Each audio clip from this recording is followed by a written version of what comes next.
मुलांसमोर फक्त आपण पॅनकेक असं नाव देखील काढलं तरी ते अगदी आनंदित आणि त्यांच्या तोंडाला पाणी हे सुटतं. तर आज आपण घरच्या घरी अगदी परफेक्ट कमी साहित्यात आणि अगदी हेल्दी असा पॅनकेक कसं बनवायचं ते बघणार आहोत. आज आपण मैदा वापर न करता तर मैद्याच्या जागेवरती गव्हाच्या पिठाचा अगदी छान असा पॅनकेक बनवण्यासाठी इथे एका बाउलमध्ये मी मध्यम आकाराची 1 वाटी यामध्ये गव्हाचं पीठ घेतले.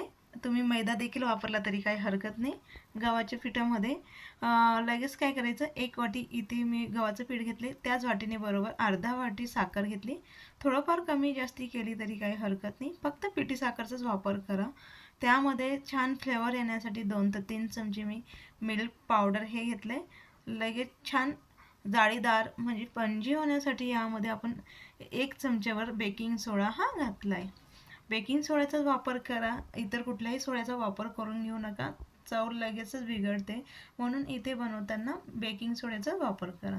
त्यानंतर यामध्ये लगेच आपण 1 ते अर्धा चमच्यावर मध हे घालत आहोत, म्हणजे हनी.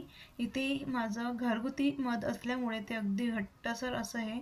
जे आपलं विकतचं मार्केटमधलं असतं ते त्याचं जे काही हे असतं ते अगदी पातळ हे असतं, पण हे घरगुती असल्यामुळे अगदी घट्ट असं ते आहे. त्यानंतर अगदी छान फ्लेवर येण्यासाठी आपण अगदी थोडंसं व्हॅनिला इसेन्स हे यामध्ये टाकत आहोत.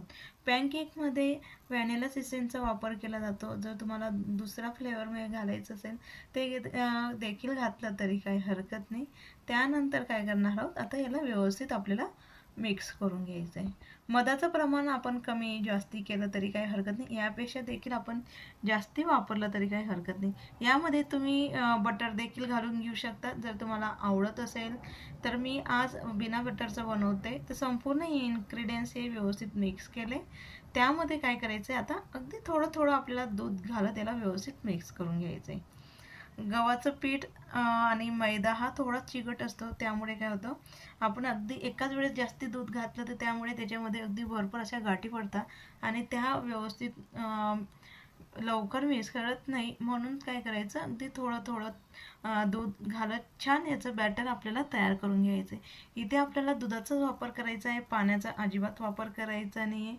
तर त्यानंतर काय केलं आहे, मी याला व्यवस्थित एकाच डायरेक्शनला आपल्याला व्यवस्थित ह्या पिठाला फेटून घ्यायचं आहे. जर आपण अधूनमधून दुसरी साईड बदलत गेलं तर त्यामुळे काय होईल, त्याच्यामध्ये आपण सोडा वापरला आहे आणि त्या सोड्यामुळे या बॅटरमध्ये हवा निर्माण होते, पोकळपणा निर्माण होतो आणि तो त्यातनं निघून जातो आणि त्यामुळे आपला जो पॅनकेक आहे तो छान जाळीदार असा तो तयार होणार नाही. तर पुन्हा आणखी यामध्ये मी अगदी थोडंसं दूध हे घातलं आहे. दूध घातल्यानंतर पुन्हा आणखी याला व्यवस्थित मिक्स करून घेणार आहोत. आपण नेहमी भजींचं किंवा आपल्या डोस्यांचं जसं पीठ बॅटर तयार करून घेतो, अगदी तसंच कन्सिस्टन्सीचं आपल्याला याचं बॅटर तयार करून घ्यायचं आहे. तर आपलं हे आता लागणारं बॅटर आपलं अगदी परफेक्ट असं ते तयार झालं आहे. तुम्ही बघू शकाल अगदी स्मूथ असं आपलं अगदी छान बॅटर हे तयार आहे. जास्ती पातळ बॅटर बनवून घ्याल तर जाळीदार आणि तो व्यवस्थित केक तयार होणार नाही. तर पॅनकेक बनवण्यासाठी साईडला नॉनस्टिक मी कढई गरम करून घेतली. जर तुमच्याकडे पॅन असेल तर तो पॅन गरम करून घ्या. अगदी जास्ती आपल्याला गरम करून घ्यायचं आहे आणि अगदी मंद आचेवरती याला करून घ्यायचं आहे. फुल आचेवरती कराल तर याचा कलर व्यवस्थित येणार नाही, पटकन तो जळतो आणि आतमध्ये तो कच्चा असा तो राहतो. म्हणून जेवढं शक्य तेवढं अगदी मंद आचेवरती याला तयार करून घ्या. आणि आपण यामध्ये काही दूध आणि साखर घातलेलं असतं, म्हणून त्यामुळे काय होतं, पटकन त्याचा कलर बदलतो आणि तो व्यवस्थित तयार होत नाही. म्हणून जेवढं शक्य आहे तेवढं अगदी मंद आचेवरती कमी गॅस जो चालत असेल त्याच्यावरती आपल्याला याला तयार करून घ्यायचं आहे. तर इथं कमीत कमी अर्धा ते पाऊण इंच असा जाड आपण छान पॅनकेक हा तयार करून घेतले. अजिबात आपल्याला चमच्याने याला व्यवस्थित पसरून वगैरे घ्यायचं नाही. जसं आपण बॅटर टाकतो अगदी तसंच त्याला राहू द्यायचं आहे. तर 2 मिनिटांनंतर लगेच आपण याला दुसरी साईड चेंज करून घेऊया. दुसऱ्या साईडने देखील आपल्याला याला शिजवून घ्यायचं आहे. तर इथे कढईमध्ये व्यवस्थित आपल्याला ज्यावेळेस आपण साईड चेंज करतो ते व्यवस्थित करता येत नाही, म्हणून पॅनमध्ये बनवलं तर अगदी छान तो तयार होतो. तर दुसऱ्या वेळेस आपण पुन्हा आणखी काळजी घेऊया. तुम्ही कलर बघाल अगदी परफेक्ट जसं आपल्याला मार्केटमध्ये मिळतो अगदी परफेक्ट तसंच आपलं अगदी छान जेवढा जाळीदार चविष्ट आणि अगदी परफेक्ट असा कलरचा आपला हा पॅनकेक म्हणजे डोरा केक आपला तयार झाला आहे.